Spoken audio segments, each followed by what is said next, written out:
We cover current affairs, editorials, statistics, and every major UPSC subject that matters.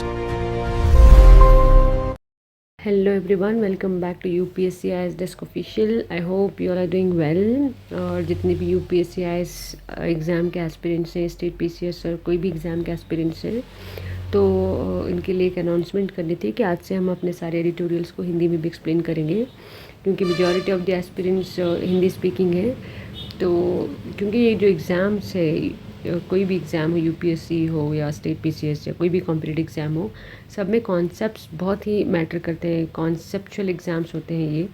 तो अगर आपके concepts clear हैं तो आपकी आंसर राइटिंग ऑटोमेटिक ठीक हो जाएगी। और फैक्ट्स याद रखना तो ज़रूरी है, लेकिन अगर कॉन्सेप्ट्स ही क्लियर नहीं है तो आप फैक्ट्स का कुछ नहीं कर सकते। और आंसर्स को वैल्यू एडिशन करके अगर आपको यूनिक बनाना है और डेटा और रेफरेंस पॉइंट्स यूज़ करने हैं तो आपके कॉन्सेप्ट्स बहुत ही क्लियर होने चाहिए। तो इसी बात को ध्यान में रखते हुए हमने ये इनिशिएटिव स्टार्ट किया है। तो स्टार्ट करते हैं अपना डिस्कशन। तो आज का डिस्कशन है सफाई कर्मचारियों के लिए, एडिटोरियल सफाई कर्मचारियों के ऊपर है और क्यों हम उनको मानते हैं कि किसी भी सिटी को ट्रूली रेजिलिएंट बनाने के लिए ये सबसे की फैक्टर होते हैं सफाई कर्मचारी। और किसी सिटी को अगर आप मजबूत देखते हैं तो ये सफाई कर्मचारियों का ही काम होता है कि हमारी सिटी जीने लायक या रहने लायक बनती है, राइट। तो इसमें एडिटोरियल में ये बताया गया है कि हमें एक ऐसी प्लानिंग चाहिए, क्योंकि अब जितने भी हमारे पास पॉलिसीज़ होते हैं उसमें बहुत बार ऐसे होता है कि सैनिटेशन वर्कर्स या छोटे मोटे जो काम करते हैं उन लोगों को इंक्लूड नहीं होते या उनको पता नहीं होता है कि ऐसी कोई स्कीम्स होती है, ऐसी कोई पॉलिसीज़ होती है। तो एडिटोरियल का ये कहना है कि हमें कोई एक ऐसा क्लाइमेट एक्शन प्लान चाहिए जो इंक्लूसिव हो। इंक्लूसिव इन द सेंस हम इंक्लूसिव पॉलिसीज़ को बोलते हैं जिसमें हर क्लास, हर प्रोफेशन और हर इनकम ग्रुप के लोगों को ऐड किया जाता है। और इंटीग्रेटेड्स को बोलते हैं जो जितने भी डिफरेंट काम करने वाले डिपार्टमेंट्स होते हैं, जैसे environment department, labour department, housing department. तो ये सारे डिपार्टमेंट्स अगर एक साथ काम करते हैं तो हम उनको इंटीग्रेटेड बोलते हैं। तो हमें ऐसी क्लाइमेट एक्शन पॉलिसीज़ बनानी चाहिए जो इंक्लूसिव हो सबके लिए और इंटीग्रेटेड हो, राइट। तो देखते हैं क्या न्यूज़ है। तो न्यूज़ ये है कि कर्नाटका गवर्नमेंट ने एक न्यू अर्बन मिनिस्टर डेवलपमेंट को नियुक्त किया है। तो अब पब्लिक एक्सपर्ट्स का ये कहना है कि ये एक ऐसे मौके होते हैं जहाँ पे गवर्नमेंट को फ्लाईओवर, मेट्रोज़, स्मार्ट सिटीज़ बनाने के अलावा जो हमारे लोग होते हैं, स्पेशली जो सफाई कर्मचारी होते हैं, उनको ध्यान में रख के पॉलिसीज़ बनानी चाहिए। क्योंकि अगर आप इन लोगों को देखेंगे तो जो क्लाइमेट चेंज की वजह से जो सबसे ज़्यादा प्रभावित हो रहे हैं और जिनको सबसे ज़्यादा स्ट्रगल फेस कर रहे हैं अपने काम पे, तो उनको प्रायोरिटी अगर दी जाए पॉलिसीज़ में तो ये सबसे ज़्यादा बेनिफिशियल होगा उन लोगों के लिए और सिटीज़ के लिए। तो हमें बिल्डिंग नहीं, अगर कोई हॉस्पिटल है तो हमें बिल्डिंग नहीं, पेशेंट्स को बचाने की ज़्यादा ज़रूरत होती है, राइट। तो उसी हिसाब से इशू ये है कि जब भी हम बात करते हैं डेवलपमेंट की, बेंगलोर हो, मुंबई हो, कोई भी एरिया हो, तो हम बात करते हैं सिर्फ इंफ्रास्ट्रक्चर, टेक्नोलॉजी और स्मार्ट सिटीज़ की। लेकिन हम भूल जाते हैं कि जो मेन फैक्टर है जो हमारे सिटीज़ को जीने लायक बना रहे हैं, जो सिटीज़ में हेल्थ और लोगों की वेलबींग का ख्याल रख रहे हैं, सिटीज़ को सस्टेनेबल बना रहे हैं, हम उनको ही भूल जाते हैं। आप समझ गए होंगे हम बात कर रहे हैं सफाई कर्मचारियों की। सफाई कर्मचारी, सारे सफाई कर्मचारी, जैसे झाड़ू लगाने वाले, कूड़ा उठाने वाले, नालियाँ साफ़ करने वाले और जितने भी ये एसेंशियल ड्यूटीज़ हमारे लिए परफॉर्म करते हैं, जो हमारे हीरो हैं, तो ये लोग घंटों धूप में होते हैं। अगर आप इनका वर्क एक्सपीरियंस देखेंगे तो आपको पता चलेगा कि हमारा अर्बन सिस्टम जो गवर्नेंस है वो कैसे काम करता है। तो जैसे मैंने बताया कि ये घंटों धूप में होते हैं और क्लाइमेट चेंज की वजह से जो हीट वेव्स है वो बहुत इंटेंस हो गई है। तो इसकी वजह से इनको इतनी प्रॉब्लम्स झेलनी पड़ती है कि इनको डिहाइड्रेशन हो जाता है, थकान हो जाती है, किडनी रिलेटेड इश्यूज़ हो जाती है, हार्ट रिलेटेड इश्यूज़ हो जाती हैं, जिनकी वजह से ये तो काम नहीं कर पाते या तो इनकी प्रोडक्टिविटी ही लॉस्ट हो रही है। इतना करने के बाद भी जो बेसिक प्रोटेक्शन एक सिटीज़न को मिलनी चाहिए एज ए सिटीज़न और एज ए ह्यूमन, वो उनको नहीं मिलती। जैसे पीने का पानी हो गया, छाया वाली जगह कि वो थोड़ी देर रेस्ट कर सके, और फ्लेक्सिबिलिटी नहीं होती इनकी रूटीन में, रूटीन हेल्थ चेकअप्स नहीं होते। ये तो यही बात है कि इनको ये इतना काम करने के बाद भी ये छोटे से बेसिक प्रोटेक्शन से ये डिप्राइव हो गए हैं। तो ये अगर आपको लग रहा है कि ये सिर्फ इनके काम पे होता है तो आप गलत हो, क्योंकि ये सेम प्रॉब्लम अपने घर पे भी फेस करते हैं। तो ये डबल बर्डन फेस कर रहे हैं, क्योंकि क्लाइमेट चेंज की वजह से तो ये अपनी जॉब पे बहुत सारे चैलेंजेस फेस करते हैं, लेकिन ये घर पे भी बिल्कुल वैसे ही अनसेफ हैं जैसे वो अपने काम पे। क्योंकि अगर आप इनके घर में जो रहने वाली जो सिचुएशंस आप देखेंगे तो ये रहते हैं झुग्गी झोपड़ियों में। एक बहुत बड़ा जो तबका है हमारे सफाई कर्मचारियों का, वो रहता है झुग्गी झोपड़ियों में। और झुग्गी झोपड़ियों में घरों की हालत होती है वो, वहाँ पे बहुत सारी भीड़ होती है, हवा ठीक से नहीं आती और पानी की सप्लाई ठीक से नहीं होती, पीने का पानी नहीं होता और पेड़ पौधे तो बिल्कुल नहीं होते। तो इसकी वजह से ये जो हीट, इंटेंस हीट है, इसकी प्रॉब्लम इनको घर पे भी होती है और काम पे भी होती है। और एक्सट्रीम कंडीशंस के टाइम पे इनके पास इतना पानी नहीं होता कि वो पी सके या अपने आप को कूल रख सके। और ड्रेनेज सिस्टम झुग्गी झोपड़ियों वाला, अगर बारिश आ गई तो इतना फ्लडिंग होती है, इतना पानी भर जाता है इनकी जगहों पे कि वहाँ पे कोई भी बीमारियाँ आसानी से फैल सकती है। तो ये सब क्यों हो रहा है? क्योंकि यहाँ पे जो गवर्नमेंट है अपनी कॉस्ट कटिंग के लिए, पैसे बचाने के लिए, एडमिनिस्ट्रेटिव कन्वीनियंस के लिए हमारे सफाई कर्मचारियों को कॉन्ट्रैक्टर्स के थ्रू हायर करती है। तो कॉन्ट्रैक्टर्स के थ्रू हायर करने के बाद ये जो बेसिक प्रोटेक्शन और बेनिफिट जो इनको मिलना चाहिए, जो एक परमानेंट म्यूनसिपल एम्प्लॉयज़ को मिलती है, ये इनको बिल्कुल नहीं मिलती। तो हमारे पास एक ऐसी क्लास है जो हमारे सिटीज़ को क्लीन करने के लिए या उनको जीने लायक बनाने के लिए बहुत ज़रूरी है, लेकिन जब उनकी प्रोटेक्शन और उनकी हेल्थ की बात आती है तो हम ऐसे बिहेव करते हैं जैसे हमें उनका जैसे हमें कोई फ़र्क ही नहीं पड़ता कि इन लोगों ने, राइट। तो एडिटोरियल का ये कहना है कि क्या इनके लिए कोई स्कीम्स हैं, सरकारी योजनाएं जिनसे इनको कोई लाभ हो। तो ऑथर का कहना है कि सरकारी योजनाएं तो हैं लेकिन वो सिर्फ पेपर पे है, क्योंकि इन योजनाओं को जो एक्सेस करना है वो बहुत मुश्किल है। फॉर्म फिलिंग्स करना, एडमिनिस्ट्रेटिव बैरियर, कई बार तो इनको पता नहीं होता और डॉक्यूमेंटेशन का प्रोसेस बहुत ही कॉम्प्लेक्स होता है। और उसके बाद डिपार्टमेंट्स के किस डिपार्टमेंट में जाना है वो कन्फ्यूजन होता है। तो यहाँ पे अगर इनको पता भी है तो बहुत बार कॉम्प्लेक्सिटीज़ की वजह से वो एक्सेस करना भी नहीं चाहते हैं, बहुत बार ये अच्छे होता है।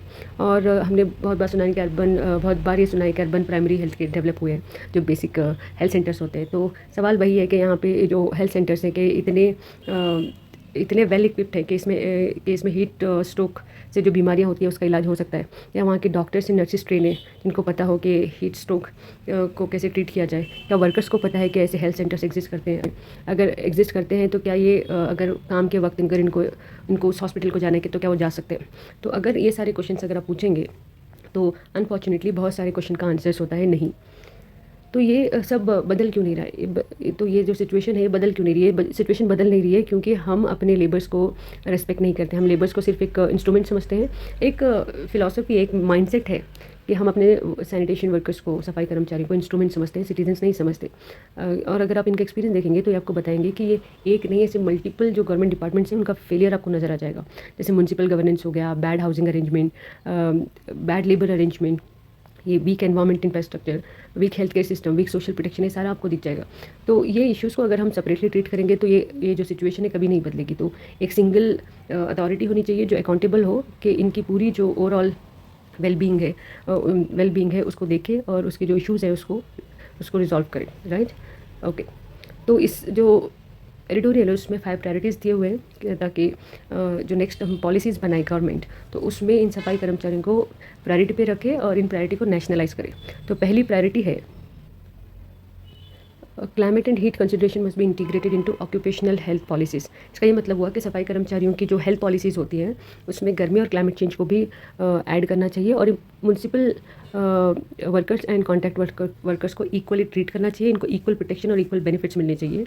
और इनके लिए जो बेसिक प्रोटेक्शन है जो होनी चाहिए, जैसे कि पीने का पानी हो गया, छाया वाली जगह हो गई, काम के वक्त फ्लेक्सिबिलिटी, अगर बहुत ज़्यादा गर्मी है तो वो अपने काम को, सुबह वाले काम को शाम वाले शिफ्ट पे चेंज कर सके। हेल्थ चेकअप्स होने चाहिए और हॉस्पिटल जाने की सुविधाएं भी इनके पास होनी चाहिए। तो फर्स्ट प्रायोरिटी ये है। और सेकंड प्रायोरिटी ये है कि investment in informal settlement is Paramount.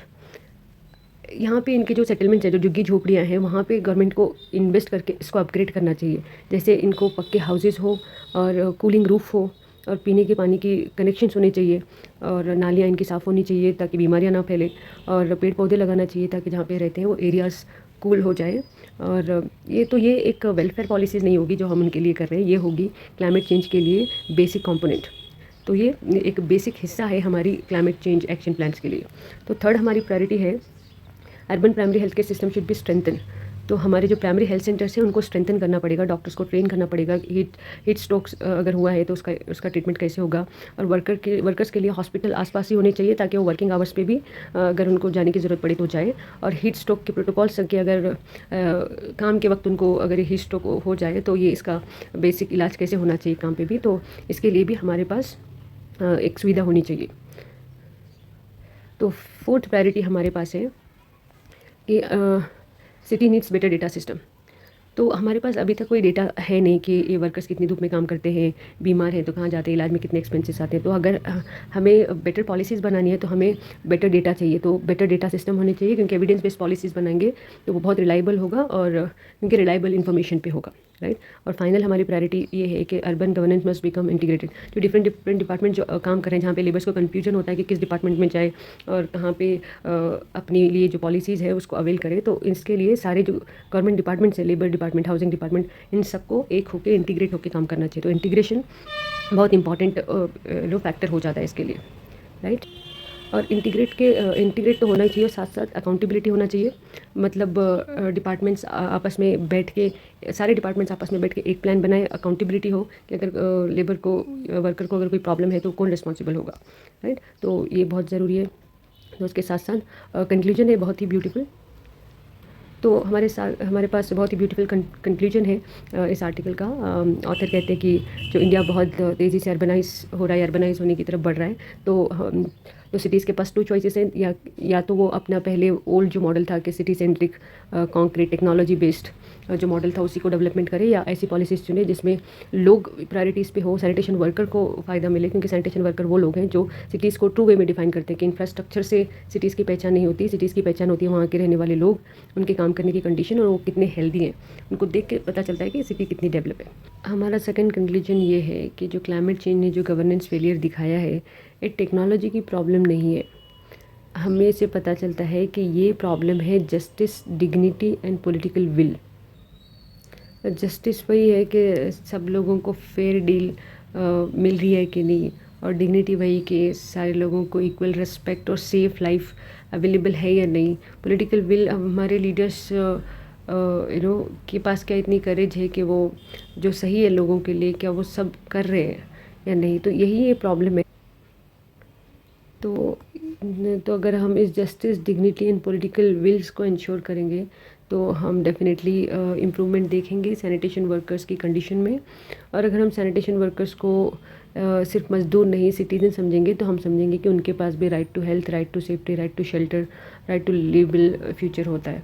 तो यहाँ पे inclusive integrated climate action plan होगा, तभी हमारी सिटीज़ सबके लिए इक्वल होंगी और जस्टिसेबल होंगी, राइट।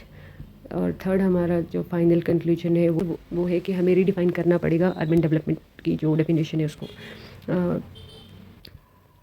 पहले क्या होता था कि अगर सिटी डेवलप है, बिल्डिंग्स है, इंफ्रास्ट्रक्चर है, कंक्रीट, वो जो सारी चीज़ें हैं, तो हमारी सिटी डेवलप होती थी।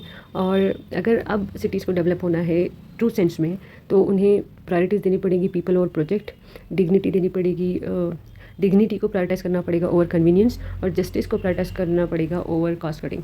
सेविंग मनी के नाम पे कॉन्ट्रैक्टर्स के थ्रू लेबर्स को हायर करके हम उनको उनकी प्रोटेक्शन और बेनिफिट से हम उनको वंचित नहीं रख सकते। तो यही बात को हमारे पॉलिसी मेकर्स जो हैं उनको देखना पड़ेगा कि हमारे सैनिटेशन वर्कर्स जो हैं वही हैं जिनसे हमारी सिटी की ट्रू सेंस ऑफ डेवलपमेंट दिखाई देती है। हाँ, तो बस आज के लिए इतना ही था। और जैसे मैंने कहा कि आज के बाद से जो स्टेटिस्टिक्स सीरीज़ भी होंगी या एडिटोरियल्स होगा, वो सारा हिंदी में भी एक्सप्लेन किया जाएगा। तो यही हमारा स्लोगन है कि UPSC IAS Desk Official is a platform where concepts become clear and selection become near. Thank you so much. I'll see you in the next video. Thank you so much.